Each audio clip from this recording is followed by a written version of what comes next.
നമുക്ക് എല്ലാവർക്കും ഇരുട്ടടിയാണ് കേട്ടോ. അതെ, കറണ്ട് ബില്ല് വീണ്ടും കൂടാൻ പോകുകയാണ്. അപ്പോൾ വൈദ്യുതി ഉപയോഗത്തിന്റെ സമയത്തിനനുസരിച്ച് നിരക്കിലും മാറ്റം വരാൻ പോവുകയാണ്.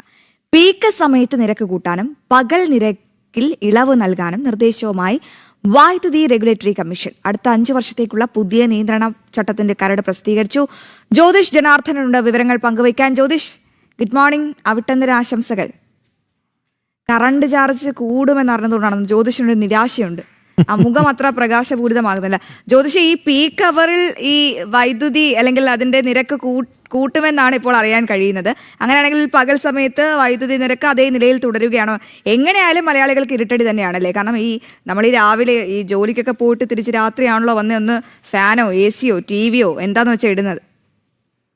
വിനോദ്, അശ്വതിയെ വേദനിപ്പിക്കുന്ന ഒരു കാര്യം തന്നെയാണ്. കാരണം ഈ വൈദ്യുതി നിരക്ക് വളരെ രീതിയിലാണ് കൂടുന്നത്. കാരണം ഈ പീക്ക് സമയം, അതായത് രാത്രി സമയങ്ങളിൽ എല്ലാവരും ഉപയോഗിക്കുന്ന സമയങ്ങളിൽ വൈദ്യുതി നിരക്ക് കൂടുമെന്നാണ് ഇപ്പോൾ റെഗുലേറ്ററി കമ്മീഷൻ്റെ ഈ ഇടപെടലിലൂടെ നമുക്ക് വ്യക്തമാകുന്നത്. മാത്രമല്ല പകൽ സമയങ്ങളിൽ ആളുകൾ ഉപയോഗം കുറയുന്ന സമയത്തിൽ നിരക്ക് കുറയുമെന്നുള്ള രീതിയിലേക്കാണ് ഇപ്പോൾ KSEBയുടെ മാറ്റങ്ങൾ വരുന്നത്. എന്താണേലും വലിയ രീതിയിലുള്ള തിരിച്ചടിയാണ് എന്താണേലും ഉണ്ടാകുന്നത്. കാരണം പല സമയത്തും വൈദ്യുതി നിരക്ക് പല രീതിയിൽ എങ്ങനെയൊക്കെ വർദ്ധിപ്പിക്കാൻ പറ്റുമെന്നാണ് KSEB ഇപ്പോൾ ആലോചിച്ചുകൊണ്ടിരിക്കുന്നത്. അതിൻ്റെ ഒരു ഭാഗമായിട്ടാണ് ഇപ്പോൾ KSEB ഇത്തരത്തിലുള്ള തീരുമാനം എടുത്തിരിക്കുന്നത്. ഇപ്പോൾ ഇതിനുള്ള നിർദ്ദേശം റെഗുലേറ്ററി കമ്മീഷന് ഇപ്പോൾ നൽകിയിട്ടുണ്ട്. മാത്രവുമല്ല ഈ പ്രധാനമായിട്ടും ഏതൊക്കെ ഈ താരിഫ് സുപ്രീം കോടതി കഴിഞ്ഞ ദിവസം പറഞ്ഞിരുന്നു, താരിഫ് ഇതുവരെ ഈടാക്കാൻ സാധിക്കാത്തത് 2031 മാർച്ച് 31 ഈടാക്കണമെന്നും ഇപ്പോൾ KSEBക്ക് റെഗുലേറ്ററി കമ്മീഷന് നിർദ്ദേശം നൽകിയിട്ടുണ്ട്. ഇതനുസരിച്ച് ഇപ്പോൾ KSEBക്കോട് ഇതിനനുസരിച്ചുള്ളൊരു പദ്ധതി തയ്യാറാക്കാനും നിർദ്ദേശം നൽകിയിട്ടുണ്ട്. ഇതിൻ്റെ ഭാഗമായിട്ടും ഇപ്പോൾ ഒരു വാട്ടിന് 1 രൂപയോളം വർദ്ധിക്കുന്ന രീതിയിലാണ് ഇപ്പോൾ തീരുമാനം ആയി വരുന്നത്. അതനുസരിച്ചും വൈദ്യുതി ചാർജ് ഇനി മുന്നോട്ട് പോകുന്തോറും വർദ്ധിക്കുമെന്നുള്ള കാര്യങ്ങളാണ് വരുന്നത്. എന്താണേലും വലിയ രീതിയിലുള്ള തിരിച്ചടിയാണ് ഇപ്പോൾ മലയാളികൾക്ക് ഉണ്ടാകുന്നത്. പീക്ക് സമയങ്ങളിൽ വലിയ രീതിയിൽ ഉയർന്ന രീതിയിലുള്ള നിരക്കായിരിക്കും. അതുപോലെ തന്നെ പകൽ സമയങ്ങളിൽ വൈദ്യുതി നിരക്ക് കുറയും എന്നുള്ള കാര്യങ്ങളാണ് ഇപ്പോൾ പ്രധാനമായിട്ടും വരുന്നത്. എന്നാൽ ഒരു ഇളവുള്ളത്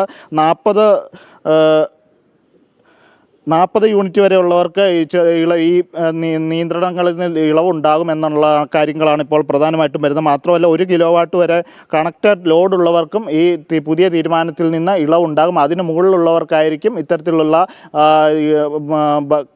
പുതിയ നിയമം അനുസരിച്ചുള്ള പുതിയ തീരുമാനം അനുസരിച്ചുള്ള നിരക്കുകൾ വരിക.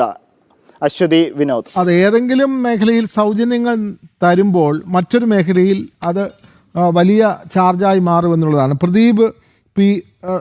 പ്രസാദ് പി എന്ന് പറയുന്ന നമ്മുടെ പ്രേക്ഷകൻ പറഞ്ഞിരിക്കുന്നതാണ്. സൗജന്യം തരുന്നുവെങ്കിൽ ഒരു പണി മണത്തിരുന്നു, വൈദ്യുതി ബിൽ ഇത് കൂട്ടുന്നു എന്നുള്ളതാണ്. അതെ, ഇപ്പൊ KSRTCയിലൊക്കെ ഇത്തരത്തിലുള്ള പ്രിയദർശിനി ബസ്സുകളിലൊക്കെ സൗജന്യ യാത്രയൊക്കെ അനുവദിക്കുമ്പോൾ സർക്കാർ മറ്റൊരു വകുപ്പിൽ കൂടി അതിനുള്ള പണം കണ്ടെത്താനുള്ള വഴികളാണ് ആലോചിക്കുന്നത്.